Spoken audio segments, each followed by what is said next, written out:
또 상생하게 만드는 분들을 모시는 생생초대석입니다. 규제라는 게 질서를 잡아주고 또 울타리를 쳐줘서 안전하게 하는 역할을 하기도 하지만 과도할 때는 발목을 잡기도 합니다. 과도한 규제가 중소기업 현장에서 자주 듣는 원성이기도 하는데요. 오늘의 생생초대석을 찾아주신 분은 지난 1년간 중소기업의 대변인으로 현장에서 기업인의 목소리를 듣고 기업 활동을 저해야 하는 규제를 개선하는 데 앞장서온 분입니다. 중소벤처기업부 박주봉 옴부즈만입니다. 안녕하세요. 네, 안녕하십니까. 근데 제가 어떻게 호칭을 해야 될지 모르겠어요. 옴부즈만님 이래야 됩니까? 아니면 차관님 이래야 됩니까? 뭐 두 개 다 아무렇게 자유스럽게 써도 관계는 없습니다.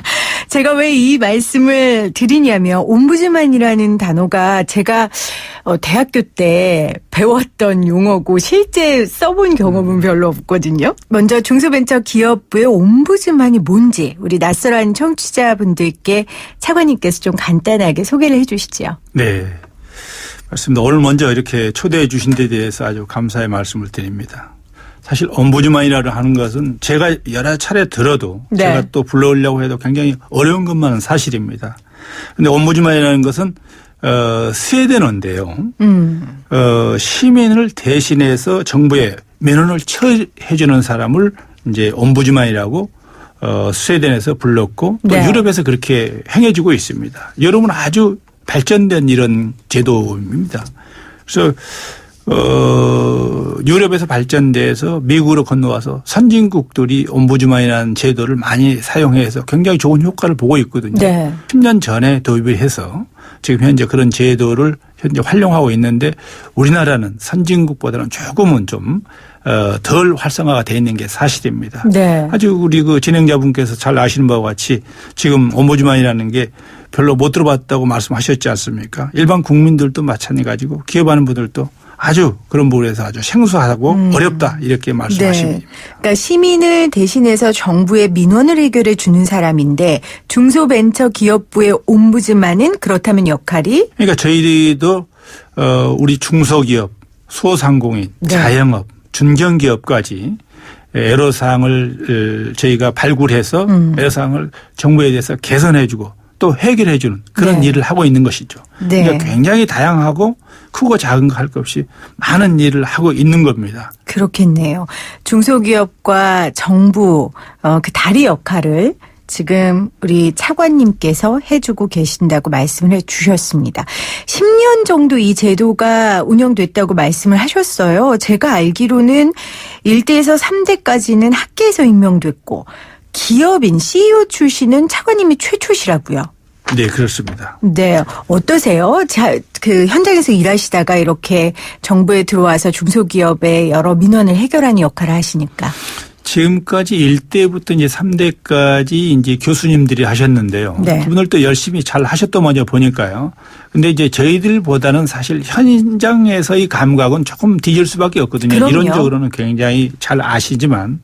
그래서 정부에서는 이제 그런 거를 이번에 알고 현장에서 문제가 있고 현장에서 해결해야 되기 때문에 네. 이번에는 현장에 그 강한 기업인을 선정하는 것이 낫지 않겠는가. 정부에서 그렇게 해서 그건 강한 의지가 있어서 아마 제가 30년 동안 기업을 해서 어느 정도 기업을 잘 해왔기 때문에 네. 기업인을 이번에 선정해서 일을 해보자.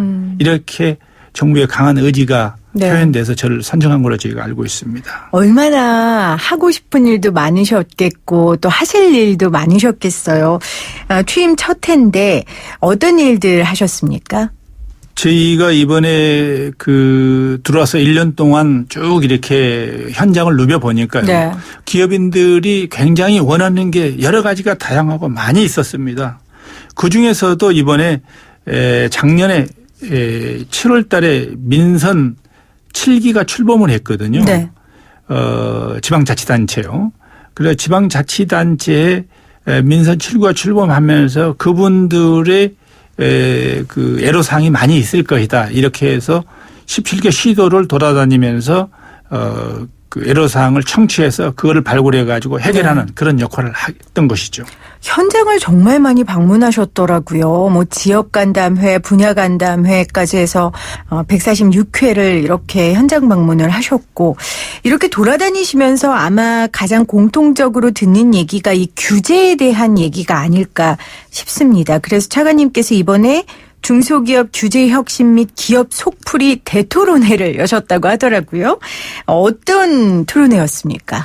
그러니까 작년에 저희가 243개 지자체를 모두 돌아다녀 가지고 작년에 즉시 해결한 부분이 있고 해결 못한 부분은 이번에 대토론을 통해서 우리가 이걸 한번 다시 풀어보자. 네. 이런 의미에서 이제 대토론회를 가졌거든요. 그래서 기업 눈높이에서 적극 행정으로 이 규제만큼 한번 풀어보자. 그런 캐치프레이를 가지고 이번에 행정자치부하고 협업해서 이런 행사를 갖게 되었던 것입니다. 네.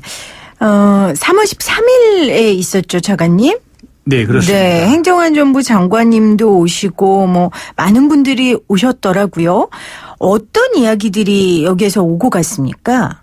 그러니까 민생에 관한 얘기였었는데요. 네. 이제 방금 말씀드렸다시피 17개 시도에서 우리가 풀지 못한 여러 가지 사안들을 여기서 네. 행정안전부가 17개 시도를 관장하는 그런 중앙부처거든요. 그래서 243개 지자체 공무원들과 저와 또 관련 전문가들 그다음에 관련 중앙부처 사무관 이상급들이 앉아가지고 네. 이거를 어떻게 해서든지 해결해 보자 이런 의미를 가지고 이번에 이제 이런 행사를 갖게 됐는데 네. 상당히 좋은 효과를 이번에도 거둬냈습니다. 그래서 그런 걸 하나 예를 들자면요. 네. 전통주 같은 게 있는데요. 전통주는 사실 막걸리라고 하는 탁주, 양주, 청주 이런 걸 얘기합니다. 네. 근데 그런 것들이 다양화하고 더욱 활성화시키기 위해서는 도수가 있고 그 안에 산다는 게 있습니다. 네. 술에는. 네. 크게 따지면 그 두 가지가 있는데 그 산도를 규제를 해놔가지고 맥주하고 와인은 그런 규제를 안 만들어 놓고 막걸리만, 전통주만, 약주, 청주, 네. 전통주라고 하는 이런 것들은 그런 규제를 만들어 놔가지고 다양하게 만들고 다양하게 개발하는데 한도가 있더라고요. 그렇겠네요. 네. 근데 이번에 그런 규제를 품으로써 지역 경제를 활성화하고 뭐 포천 같은 데 막걸리가 굉장히 유명하지 않습니까? 네네. 이런 데도 다양하게 그 막걸리 산을 규제를 품으로써 완화시킴으로써 여러 가지 막걸리 종류를 만들어낼 수 있거든요. 네. 이렇게 함으로써 굉장히 지역 경제 활성화가 되고 이번 규제 완화로 인해서 전통주가 활성화될 걸로 저희는 기대하고 있습니다. 이 자리에서 이 규제가 풀렸습니까? 풀기로 합의를 했습니까? 풀리기로 이제 돼 있어가지고 네. 규제가 이제 정부 법이 돌아가는 데는 몇 개월 정도 걸립니다. 그렇지만 의견을 모으셨군요. 네. 그래서 이 토론회에 정부 부처 담당 사무관 이상의 공무원들이 한 자리에 모인 거고요. 네. 단순히 탁상 공론만이 아니라 실질적으로 제도 개선을 해야 하는 부분에 있어서 우리가 개선을 해보자라고 담당자들이 모였던 거군요. 네. 굉장히 의미 있는 행사네요. 네, 그렇습니다. 그중에 또 하나 제가 눈에 띄는 게 이 서류 축소 문제입니다. 중소기업 하시는 분들 보면 뭐 하나 하려면 정부에 제출해야 하는 서류가 너무 많아서 그 서류에 깔려서 못하겠다는 분들 많이 들었거든요. 뭐 산업단지나 농공단지 입주계약 변경할 때 서류 축소 이 문제도 해결하셨다고요. 네, 그렇습니다. 그 산업단지라든가 농공단지에 한번 입주 신청을 해가지고 그걸 분양받기까지는 여러 가지 서류가 굉장히 많습니다. 네. 굉장히 많은데 이번에 이제 그걸 분양받고 나서도 회사 사정이라든가 특수한 사정이 생길 수 있거든요. 그러니까 주총에서 대표자가 바뀔 수도 있고 회사를 내가 A라는 물건을 만들다가 B라는 물건으로 변경할 수도 있고. 그렇죠. 근데 이제 사업 계획서 상으로는 몇 개월이 벌써 지난 거기 때문에 그걸 변경할 수도 있는 사안들이 많거든요. 근데 변경해 놓으면 굉장히 이게 힘들게 되거든요. 근데 그런 거를 이제 산업단지 정부 측에서는 규제를 해놨었습니다. 네. 이번에 규제를 품으로써 물론 이제 산업단지도 그동안 이제 산업단지를 분양을 받아가지고 좋지 않은 쪽으로 기업인들이 이용을 하니까 투기 목적으로 한다든가 그걸 사가지고 좀 오른 다음에 다른 사람들이 넘겨준다든가 이런 게 있었기 때문에 그런 규제를 만들어 놓은 것 같습니다. 그런데 이번에 이제 그런 규제를 완화시킴으로써 상당히 산업단지도 이제 완화시킴으로써 중소기업들 네. 또 소상공인분들한테는 인력이 덜 들어가서 운영을 할 수 있기 때문에 네. 상당히 원가 절감의 효과를 볼 수 있다고 저는 생각이 됩니다. 또 중소기업 하시는 분들의 가장 큰 고민 중에 하나가 이 인력의 문제인데 지금 우리가 그래서 외국 인력들을 굉장히 많이 쓰지 않습니까? 외국 인력에 관해서도 여러 가지 규제를 좀 혁신하기 위해서 이번에 애를 쓰셨다고 하던데 어떤 것들이 있습니까? 그러니까 지금 외국 인력도 우리나라에 불법 외국 인력이요. 네. 한 35만 정도 들어와 있습니다. 근데 이제 그분들이 사실 어떻게 보면 아주 한국 분들이 하지 못하는 좀 어려운 일들을 많이 하고 있는 네. 거거든요. 그럼에도 불구하고 어쨌든 불법 체류이기 때문에 불법 체류자에 대해서 정부는 강력하게 이제 한국 일자리를 뺏어가는 상황이 어떻게 보면 되지 않습니까? 네. 그래서 그런 부분에서도 좀 정부에서 좀 뭐랄까 조리 있게 잘 해결해 나가고 그 다음에 외국인 근로자들에 있어서 이제 3년 일하고 또 다시 자국으로 이제 돌아가는 사람들이 있거든요. 네네. 그분들을 다시 초청을 해서 다시 일을 시키려면 그 워밍업 기간이 몇 개월 걸렸는데 그렇죠. 이번에 이제 그것들을 좀 즉시 가서 다시 빨리 비자를 내고 다시 와서 그 자리에 취업될 수 있도록 하는 것을 완화시킨 제도를 만들어낸 겁니다. 그러니까 추상적으로 단순히 중소기업들이 잘 돼야 된다, 기업을 살려야 된다 이런 취지가 아니라 구체적으로 그 사람들이 현장에서 어려워하는 일을 하나하나 해결해 가시고 계시네요. 네. 그 매듭을 푸는 일이 쉬운 일은 아니실 텐데. 저희들이 하는 일은 참으로 제가 뭐 일을 한다고 해서 생색내는 건 아니고요. 정말로 어렵습니다. 또 힘들고 네. 또 작고 그 기업한테는 작지만 굉장히 필요한 거기 때문에 그걸 꼭 해결해 줘야만이 그 기업이 더 발전할 수 있는 거라고 저는 보거든요. 네. 그래서 각 부처라든가 정부 부처에서 저희들이 하는 일 자체를 적극적으로 협력을 해 줘야 된다고 저는 생각을 하고 있는데 정부 부처도 물론 여러 가지 사정이 있기 때문에 잘 협조가 안 되는 부분도 있습니다. 사실은. 그런 부분을 이번 기회를 통해서 좀 정부 부처도 저희 그 기관에서 협의하고 또 개선하려고 노력하는 네. 부분들은 긍정적으로 좀 받아주어서 협조가 잘 돼서 그것이 곧 우리나라 발전하는데 도움이 되는 거라고 생각을 하고 협조해 주었으면 네. 하는 생각을 간절히 한번 해봅니다. 사실 공무원 분들이 적극적으로 움직여 주셔야 또 제도가 개선된 게 더 빛을 내지 않겠습니까? 근데 공무원분들이 이제 안정적인 직장에서 주어진 일들을 하다 보면 사실 소극 행정을 하는 경우가 굉장히 많거든요. 적극 행정을 했을 때 책임 문제도 있고요. 이런 부분들에 대한 대안도 있으십니까?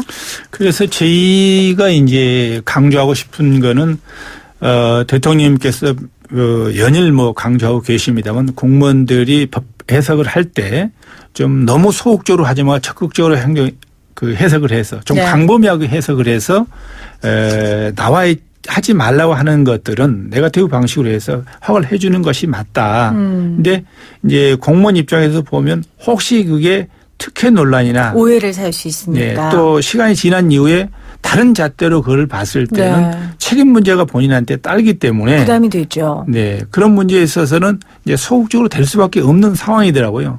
그게 하루 이틀 온 게 아니라 수십 년 내려왔기 때문에 아마 소극 행정을 할 수밖에 없는 상황인데 이번에는 아주 과감하니 총리님께서도 말씀하셨는데 공무원들이 그런 소극 행정을 하지 말고 네. 적극 행정을 해 줌으로써 국가의 발전을 초래하는 것들에 대해서는 아주 굉장히 인센티브를 많이 주고 또 절대 감사라든가 또 관련 기관이 문제가 생기지 않도록 하겠다 그런 약속도 하셨고 또 감사원에서도 그런 거를 좀 개선할 수 있도록 네. 이렇게 지시를 해서 그런 보완을 해서라도 우리 공무원들이 적극 행정을 펼 수 있도록 그런 풍토를 만들어주는 게 굉장히 중요하다 이런 말씀을 하셨습니다. 차관께서도 그래서 적극 행정을 하는 공무원에게 좀 인센티브를 주는 그런 제도를 만드셨다고 하던데요. 네, 저희들도 지금 완전히 조금은 지금 만들어져 있고요. 이거를 더 확대하려고 합니다. 왜냐하면 저희들이 공무원들의 중앙부처라든가 지방부처를 돌아다녀 보면 충분히 저거는 법을 고치지 않고도 해결할 수 있는데도 불구하고 네. 아까 이런 혹시 몇 년 후에 자기가 감사받으면 어려움을 당할까 봐. 네, 어려움을 당할까 봐 안 해주거든요. 네. 그래서 우리가 적극 행정을 하는 분한테 상을 주고 또 포상을 함으로써 그분이 적극 행정을 할 수 있도록 풍토를 조성해 주는 거죠. 네. 그래서 저희가 훈포장이라든가 이런 것들을 관계기관에 협의해서 저희들한테 좀 줄 수 있도록 그래서 그 상을 줌으로써 훈포장을 줌으로써 그 공무원이 동기부여를 받아서 열심히 할 수 있는 동기를 만들어주는 거죠. 네. 오늘 생생 인터뷰 중소벤처기업부 박주봉 옴부즈만과 함께하고 있는데요. 기업 CEO 출신으로 지금 중소기업의 어려움들 그리고 정부와의 연결고리를 위해 애쓰고 계십니다. 아무래도 많은 중소기업 사장님들의 대표로 또 일하시느라 어깨가 무거우실 것 같은데 이것만은 임기 가운데 꼭 하나 해결하고 싶다 이런 게 있으시다면 어떤 게 있으실까요? 뭐 여러 가지가 있습니다만 그중에서 제가 꼭 이거를 해결하고 싶은 것들이 이제 그 풍토라는 얘기입니다. 풍토. 네, 풍토를 좀 적극 행정으로 만드는데 이번 옴부즈만이 굉장히 역할을 했다. 이런 거를 만드는데 저희가 한번 꼭 해보고 싶은 일 중에 이제 하나입니다. 그러니까 뭐 딱 이것만은 해결하는 게 아니고 네. 전체적인 풍토 조성이죠. 그러니까 적극 행정을 펼 수 있는 풍토를 조성하는데 옴부즈만이 결정적인 역할을 조금이라도 했다. 네. 이런 말을 들어야만이 제가 또 이걸 그만두고 기업에 들어가면 그렇죠. 기업할 수 있는 풍토가 많이 좋아질 거 아니겠습니까? 그 일을 꼭 하고 싶으시다는 말씀은 사실 그런 소극적인 행정, 그런 풍토 때문에 기업인들이 많이 어려움을 갖고 있다라는 말이니까요. 또 다시 기업으로 돌아가셨을 때 차관님께서 만들어 놓은 그 건강한 중소기업 풍토 내에서 또 건강하게 기업 활동하셨으면 좋겠고요. 대한민국에서 중소기업 사장으로서 정말 무거운 짐을 지고 가는 분들의 짐을 조금 덜어주는 역할을 차관님이 해주셨으면 좋겠습니다. 오늘 생생 인터뷰 함께해 주셔서 고맙습니다. 네, 감사합니다. 초청해 주셔서. 지금까지 중소벤처기업부 박주봉 옴부즈만이었습니다.